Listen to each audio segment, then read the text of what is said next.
ನಮಸ್ತೆ ಎಲ್ಲರಿಗೂ. ಭಾಗ್ಯಲಕ್ಷ್ಮಿ ಬಾಂಡ್ ಇದಕ್ಕೆ ಸಂಬಂಧಪಟ್ಟಂತೆ ಈ ಯೋಜನೆಗೆ ಇವತ್ತು ಅದಕ್ಕೆ ಅಂದರೆ ಏನು 1,00,000 ಗಂಟ ಬಾಂಡ್ ಕೊಡ್ತಾರೆ, 1,50,000 ಗಂಟ ಬಾಂಡ್ ಕೊಡ್ತಾರೆ ಅಂತ ಹೇಳ್ತಿದ್ದಾರೆ. ಹಾಗೂ ನಿಮಗೆ ಈಗ ಆಲ್ರೆಡಿ ನಿಮ್ಗೆ ಏನಾದ್ರೂ ಬರೀ 32,000 ಈ ಥರ ಏನಾದರೂ ಬಂದಿದ್ರೆ ಸೊ ಇದಕ್ಕೆ ಸಂಬಂಧಪಟ್ಟಂಗೆ ನಿಮಗೆ ಕ್ಲಾರಿಟಿ ಕೊಡ್ತೀನಿ. ನೆಕ್ಸ್ಟು ಇದು ಅರ್ಹತೆಗಳು ಏನಿರುತ್ತೆ ಮತ್ತು ಈ ನೆಕ್ಸ್ಟ್ ಅಪ್ಲೈ ಮಾಡಬೇಕಾದಾಗ ಏನೇನು ಡಾಕ್ಯುಮೆಂಟ್ ಬೇಕಾಗುತ್ತೆ, ಇಲ್ಲ ಹೊಸದಾಗಿ ನೀವೇನಾದರೂ ಮಾಡಿಸ್ಬೇಕು ಅಂತಂದರೆ ಏನೇನು ಬೇಕಾಗುತ್ತೆ ಅನ್ನೋದನ್ನ ಕಂಪ್ಲೀಟಾಗಿ ನಾವು ಈ ವಿಡಿಯೋದಲ್ಲಿ ನೋಡೋಣ. ಮೊದಲನೇದಾಗಿ ಈ ಸ್ಕೀಮ್ ಬಂದಿರೋದು 2006 ಮತ್ತು 7ನೇ ಸಾಲಿನಲ್ಲಿ ಬಂದಿರುತ್ತೆ, ಮಾರ್ಚ್ 31. ಅದೇ 2006. ನೀವು ಅಲ್ಲಿಂದ ನಂತರ ಏನು ಅಪ್ಲೈ ಮಾಡಿರ್ತಾರೆ ನಿಮಗೆ ಅವ್ರಿಗೆ ಎಲ್ಲರಿಗೂ ಇದು ಅಪ್ಲಿಕೇಬಲ್ ಆಗುತ್ತೆ. ಸೊ ಒಟ್ಟು ಇದೊಂದು ಈ ಬಾಂಡ್ನ ನೀವು ಮಾಡಿಸೋಕ್ಕಿಂತ ಮುಂಚೆ ಮೊದಲೆಲ್ಲ 1 ವರ್ಷದ ಒಳಗಡೆ ನೀವು ಅಪ್ಲಿಕೇಶನ್ನ ಅಂದರೆ ಮಗು ಜನನ ಪ್ರಮಾಣ ಪತ್ರದಲ್ಲಿ ಹೋಗಿ ನೀವು ಆ ಬಾಂಡ್ಗೆ ಅಪ್ಲೈ ಮಾಡಬೇಕಾಗಿತ್ತು. 1 ವರ್ಷದ ಒಳಗಡೆ ಮಾಡಬೇಕಾಗಿತ್ತು. ಈಗೆಲ್ಲ ಆಲ್ಮೋಸ್ಟ್ 2 ವರ್ಷದ ಗಂಟೆ ಟೈಮ್ ಇದೆ ಅಂತ ಹೇಳ್ತಾರೆ. ಸೊ ನೆಕ್ಸ್ಟು ಅದ್ರ ಜೊತೆಗೆ ನಿಮಗೆ ಇದು ಯಾವ ಇಲಾಖೆಯಿಂದ ಬರುತ್ತೆ ಅನ್ನೋದಾದರೆ ಇದು ಮಹಿಳಾ ಮತ್ತು ಮಕ್ಕಳ ಕಲ್ಯಾಣ ಇಲಾಖೆ ಅಂತ ಬರುತ್ತೆ. ಸೊ ನಿಮ್ಗೇನಾದ್ರೂ ಇದನ್ನು ಅಪ್ಲೈ ಮಾಡಬೇಕು ಅಂತ ಅಂದ್ಕೊಂಡಿದ್ರೆ ತಾವು ತಮ್ಮ ಏನು ಊರಿನ ಅಂಗನವಾಡಿ ಬರುತ್ತಲ್ಲ, ಸೊ ಅಲ್ಲಿ ನೀವು ಅಂಗನವಾಡಿ ಟೀಚರ್ ಆಗ್ಬೋದು. ಆ ಎಲ್ಲ ನೀವು ಸ್ಥಳೀಯ ನಿಮ್ಮ ಒಂದು ತಾಲೂಕಲ್ಲಿ ಏನಾದರೂ ಆಗಿದ್ರೆ ಅಲ್ಲೂ ಕೂಡ ನಿಮಗೆ CDPO ಅಂತ ಬರ್ತಾರೆ, ಅಂದರೆ ಸಹಾಯಕ ನಿರ್ದೇಶಕರು ಅಂತ ಬರ್ತಾರೆ. ಸೊ ನೀವು ಅವ್ರ ಹತ್ರನೂ ನೀವು ಕಂಪ್ಲೀಟಾಗಿ ಮಾಹಿತಿ ಕೇಳ್ಬೋದು.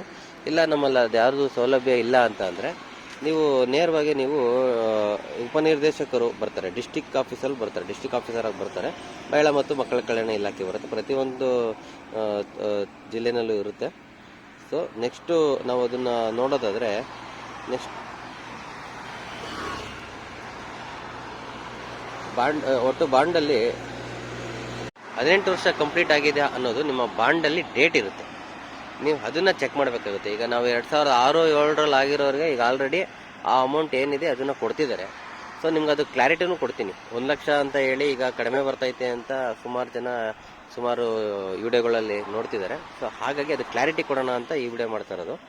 ಸೊ ನೆಕ್ಸ್ಟು ಅದಾದಮೇಲೆ ಅದು ನೀವು ಅವಾಗ ಮಾಡಿಸಿದ್ದವ್ರು ಏನಾದರೂ ಇವಾಗ ಕ್ಲೈಮ್ ಮಾಡಬೇಕು ಅಂತಂದರೆ 8ನೇ ಕ್ಲಾಸ್ ಪಾಸ್ ಆಗಿರಬೇಕಾಗುತ್ತೆ ಮೊದಲನೇದು. Next BPL card.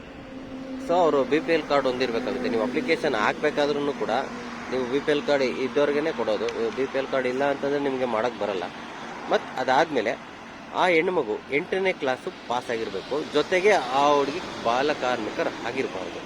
ಜೊತೆಗೆ 18 ವರ್ಷದ ಮುಂಚೆನೇ ಮದುವೆ ಮಾಡಿರಬಾರ್ದು ಆ ಹೆಣ್ಮಗುಗೆ. ಇದಕ್ಕೆ ಸಂಬಂಧಪಟ್ಟಂಗೆ ನಿಮಗೆ ಅಪ್ಲೈ ಮಾಡೋವಾಗಲೇ ನೀವು ಅಂಗನವಾಡಿ ಇಲ್ಲಾಂದರೆ ಶಿಶು ಕೇಂದ್ರದಲ್ಲಿ ಹೇಳಿರ್ತಾರೆ. ಸೊ ನೀವು ಅಲ್ಲೂ ಕೂಡ ನೀವು ಕೇಳಿ ತಿಳ್ಕೊಬೋದಾಗಿರುತ್ತೆ ಅವಾಗಲೇ. ಇದು ನೀವು ಅಪ್ಲೈ ಮಾಡಬೇಕು ಅಂತ ಬಂದಾಗ, ಅಂದರೆ ಎತ್ಕೋಬೇಕು ಅಮೌಂಟ್ ಅಂತ ಬಂದಾಗ ನಿಮಗೆ ಮೇನ್ ಕೇಳೋದು ನಿಮಗೆ ಆಧಾರ್ ಕಾರ್ಡ್ ಕೇಳ್ತಾರೆ, ಬಾಂಡ್ ಕೇಳ್ತಾರೆ, ಅರ್ಜಿ ಕೇಳ್ತಾರೆ. ಅದ್ರ ಜೊತೆಗೆ ನಿಮಗೆ ಮಾಸ್ ಕಾರ್ಡ್, ಅಂದರೆ 8ನೇ ತರಗತಿ ಪಾಸ್ ಆಗಿರೋದಕ್ಕೆ ನಿಮಗೆ ಕೇಳ್ತಾರೆ. ಸೊ ನಿಮ್ಗೆ ಏನಾದರೂ ಬಾಂಡ್ ಏನಾದರೂ ಕಳೆದೋಗಿದೆ ಅಂತ ಅಂದರೆ ನೀವು ಬೇಕಾದರೆ ನೀವು ಅಲ್ಲೋಗಿ ಎಲ್ಲ ಈಗ ಆನ್ಲೈನ್ ಮಾಡಿದ್ದಾರೆ, ಆನ್ಲೈನ್ ಸಿಸ್ಟಮ್ ಇರುತ್ತೆ. ನೀವು ಅಲ್ಲೋಗಿ ನೀವು ಮಗುದು ಹೆಸರು ಮತ್ತು ಇಲ್ಲ ಡೇಟ್ ಆಫ್ ಬರ್ತ್ ಇಷ್ಟು ಕೇಳಿದ್ರೆ ನೀವು ಅವರಲ್ಲಿ ಚೆಕ್ ಮಾಡಿ ನಿಮಗೆ ಆ ಒಂದು ಬಾಂಡ್ ಇಲ್ಲ ಅಂದರೂ ಕೂಡ ಅದಕ್ಕಾದಂಥ ಕೆಲವೊಂದು ಪ್ರೋಸೆಸ್ ಇರುತ್ತೆ, ಅದನ್ನು ಮಾಡಿಕೊಡ್ತಾರೆ. ಈ ಅಪ್ಲೈ ಮಾಡಬೇಕಾದಾಗ ಹೆಣ್ಮಗುರು ನೀವು ಕರ್ಕೊಂಡು ಹೋಗ್ಬೇಕಾಗುತ್ತೆ. ಅವ್ರು ಇರಲೇಬೇಕು ಮೇನು 18 ವರ್ಷ ಕಂಪ್ಲೀಟ್ ಆಗಿದ್ದವ್ರಿಗೆ. ಈಗ ಅದು 2006-7ರಲ್ಲಿ ಮಾಡಿಸಿರೋರಿಗೆ ಇವಾಗ ಬರ್ತಿದೆ ಆಲ್ರೆಡಿ. ಈಗೆಲ್ಲ ಹೋಗಿ ಅಪ್ಲೈ ಮಾಡಿ ತೊಗೊತಿದ್ದಾರೆ. ಆಲ್ಮೋಸ್ಟು ಏನು ಈ ಸ್ಕೀಮಲ್ಲಿ ಅಪ್ಲಿಕೇಶನ್ ಹಾಕಿರೋರು 2,30,000ಕ್ಕೂ ಹೆಚ್ಚು ಜನ ಆಗಿದ್ದಾರೆ. ಸೊ ಇದು ಬರೋದು 1 ಹೆಣ್ಮಗು 2 ಹೆಣ್ಮಗು ಮ್ಯಾಕ್ಸಿಮಮ್ ಇದ್ದವ್ರಿಗೆ ಮಾತ್ರ ಇದು ಅಪ್ಲಿಕೇಬಲ್ ಆಗುತ್ತೆ. ಸೊ ನಾವು ನೆಕ್ಸ್ಟ್ ನೋಡೋದಾದರೆ ಇದು ಯೋಜನೆ ಏನು ಪ್ರಯೋಜನಗಳು ಏನಿದೆ ಅನ್ನೋದಾದರೆ, ಈ ಮಗು ಅಂದರೆ ಏನು ಹೆಣ್ಮಗು ಆದಮೇಲೆ ಗೌರ್ಮೆಂಟಿಂದ ನಿಮಗೆ 25,000 ಗೌರ್ಮೆಂಟಿಂದ ಡೆಪಾಸಿಟ್ ಮಾಡ್ತಾರೆ. 25,000 ಹಳೇದಕ್ಕೆ, ಅಂದರೆ 2006-7ರಲ್ಲಿ ಆಗಿರೋರಿಗೆ 25,000 ಡೆಪಾಸಿಟ್ ಮಾಡಿರ್ತಾರೆ ಅಮೌಂಟ್ನ. ಆಮೇಲೆ ನೆಕ್ಸ್ಟ್ ವಾರ್ಷಿಕ ವಿದ್ಯಾರ್ಥಿ ವೇತನ ಕೊಡ್ತಾರೆ ನಿಮಗೆ, ಅಂದರೆ 300ರಿಂದ 1,000 ರೂಪಾಯಿ ಗಂಟ ಕೊಡ್ತಾರೆ. ಸೊ ನೆಕ್ಸ್ಟು ನಿಮಗೆ ಇವಾಗ ಕ್ಲಾರಿಟಿ ಸಿಗುತ್ತೆ ನೋಡಿ. ಯಾಕೆ 1,00,000 ಬಂದಿಲ್ಲ, ಎಲ್ಲ 1,00,000 ಅಂತ ಹೇಳಿ 32,000 32,500 ಈ ಥರ ಅಮೌಂಟು ಕ್ರೆಡಿಟ್ ಆಗಿರೋದು. ಸೊ ಇದು ಬಂದು ಇರೋದು ನಿಮಗೆ 1,00,000 ಅಪಘಾತ ಆದರೆ ಈ ಪ್ರಯೋಜನಗಳ ಹೊರತಾಗಿ ಪೋಷಕರು 1,00,000 ಅಪಘಾತ ಮತ್ತು ರು 42,500 ಫಲಾನುಭವಿಯ ನೈಸರ್ಗಿಕ ಸಾವಿಗೆ ವಿಮೆ ದೊರೆಯುತ್ತದೆ. ಓಕೆ, ಇಲ್ಲಿ ಅರ್ಥ ಆಯಿತು ಅನಿಸುತ್ತೆ. ಸೊ 1 ಲಕ್ಷ ಯಾಕೆ ಕೊಡ್ತಾರೆ ಅಂತ. ಕೆಲವು ವಾರ್ಷಿಕ ವಿದ್ಯಾರ್ಥಿ ವೇತನಗಳು ಮತ್ತು ವಿಮೆ ಸೌಲಭ್ಯಗಳು ಅರ್ಹತಾ ಮಾನದಂಡಗಳ ಮುಂದುವರಿದ ಪೂರೈಸುವಿಕೆಯಲ್ಲಿ ಫಲಾನುಭವಿಗೆ ಲಭ್ಯವಾಗುತ್ತದೆ. ಅರ್ಥ ಆಯ್ತಲ್ವಾ? ನೆಕ್ಸ್ಟ್ ಇದು ಯಾವ ರೀತಿ ಕೊಡ್ತಾರೆ ಅಂದರೆ ನಿಮ್ಗೆ ಆ ಅಮೌಂಟು ನಿಮ್ಗೆ ಆ 32,500 ಯಾವ ಥರ ಆಗ್ತಿದೆ ಅನ್ನೋದಾದರೆ, ಈಗ 1ನೇ ಕ್ಲಾಸಿಂದ ನಿಮಗೆ 3ನೇ ಕ್ಲಾಸ್ ಗಂಟ 300 ರೂಪಾಯಿ ಪ್ರತಿ ವರ್ಗಕ್ಕೆ ವರ್ಷಕ್ಕೆ 300 ರೂಪಾಯಿ ಕೊಡ್ತಾರೆ. ನೆಕ್ಸ್ಟು 4ನೇ ಕ್ಲಾಸ್ ಆದರೆ ಆ ಹೆಣ್ಮಗು 500 ರೂಪಾಯಿ. ನೆಕ್ಸ್ಟು 5ನೇ ಕ್ಲಾಸ್ಗೆ 600 ರೂಪಾಯಿ ತನಕ ಕೊಡ್ತಾರೆ ಒಂದು ವರ್ಷಕ್ಕೆ. ನೆಕ್ಸ್ಟು 6ರಿಂದ 7ನೇ ಕ್ಲಾಸು 700 ರೂಪಾಯಿ ಕೊಡ್ತಾರೆ. ನೆಕ್ಸ್ಟ್ 8ನೇ ಕ್ಲಾಸ್ಗೆ 800 ರೂಪಾಯಿ ಕೊಡ್ತಾರೆ. ನೆಕ್ಸ್ಟ್ ನೀವು 9ರಿಂದ 10ನೇ 9 ಮತ್ತು 10ಕ್ಕೆ 1000 ಕೊಡ್ತಾರೆ. 9ನೇ ಕ್ಲಾಸ್ಗೆ 1000 ರೂಪಾಯಿ, ನೆಕ್ಸ್ಟು 10ನೇ ಕ್ಲಾಸ್ಗೆ 1000 ರೂಪಾಯಿ. ಸರಿನಾ? ಸೊ ಇಷ್ಟು ಅಮೌಂಟು ಅವ್ರಿಗೆ ಕ್ರೆಡಿಟ್ ಆಗಿ, ಅದು 18 ವರ್ಷ ತುಂಬುವಷ್ಟರಲ್ಲಿ ಏನು 9, 10, 10ನೇ ಕ್ಲಾಸ್ ಮುಗಿದ್ಮೇಲೆ ಒಂದು 16 ವರ್ಷ 17 ವರ್ಷ ಆಗಿರುತ್ತೆ. 18 ವರ್ಷಕ್ಕೆ ತುಂಬಿದ್ಮೇಲೆ ಆ ಅಮೌಂಟು ನಿಮಗೆ 32,500 ಆಗಿ ಬಂದಿರೋದು ಇದು. ಸೊ ನೆಕ್ಸ್ಟು ಇದು ಏನಪ್ಪ ಅಂತಂದರೆ, ಈ ಇದರಲ್ಲಿ ನೀವು ಏನು BPL ಯೋಜನೆ ಮಕ್ಕಳಿಗೆ ಮಾತ್ರ ಅಂತ ಹೇಳ್ತಿರ್ತಾರಲ್ವಾ, ಸೊ ನೀವು ಅಪ್ಲಿಕೇಶನ್ ಹಾಕುವಾಗ ಅದು ಇದ್ದೇ ಇರುತ್ತೆ. ಸೊ ಇವಾಗೆಲ್ಲ 2 ವರ್ಷದ ಗಂಟ ಮಾಡಿದ್ದಾರೆ. ಸೊ ಹಂಗೆ ಈಗ ಏನು 18 ವರ್ಷ ಕಂಪ್ಲೀಟ್ ಆಗೋ ಗಂಟ ನಿಮ್ಮ ಇದಕ್ಕೆ ಬರಲ್ಲ ಅಮೌಂಟ್ ಇದು.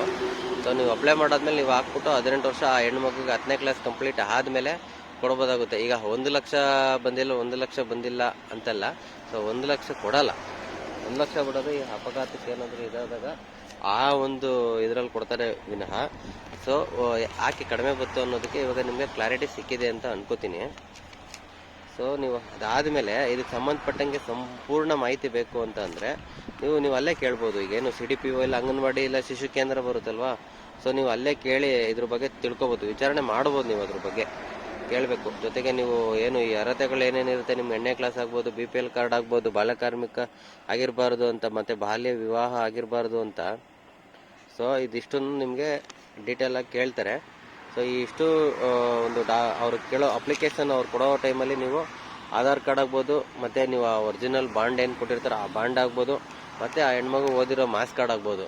ನೀವು ಇಷ್ಟು ತೊಗೊಂಡೋಗಿ ಅವ್ರೊಂದೆಲ್ಲ ಅರ್ಜಿ ಕೊಡ್ಬೋದು. ಇಲ್ಲಾಂದರೆ ಎಲ್ಲ ಅವರೇ ಫಿಲಪ್ ಮಾಡ್ಕೋತೀರಿ. ಇವಾಗೆಲ್ಲ ಆನ್ಲೈನ್ ಆಗಿರೋದ್ರಿಂದ ನಿಮಗೆ ಅವರು ಅಷ್ಟೊಂದು ನಿಮಗೆ ಏನು ಕೇಳಲ್ಲ, ಅರ್ಜಿ ಬರ್ಕೊಡಿ ಅದು ಕೊಡಿ ಅಂತ. ಸೊ ನೀವು ಅಷ್ಟು ಡಾಕ್ಯುಮೆಂಟ್ ತೊಗೊಂಡೋಗಿ ಬಾಂಡ್ ಕೊಟ್ಟರೆ ಕ್ಲಿಯರ್ ಆಗಿದ್ರೆ ನಿಮ್ಮ ಆ ಒಂದು ಅಕೌಂಟ್ಗೆ ಅಲ್ಲಿಗೆ ಕ್ರೆಡಿಟ್ ಆಗುತ್ತೆ, ಆ ಒಂದು ಹೆಣ್ಮಗು ಅಕೌಂಟ್ಗೆ ಕ್ರೆಡಿಟ್ ಆಗುತ್ತೆ.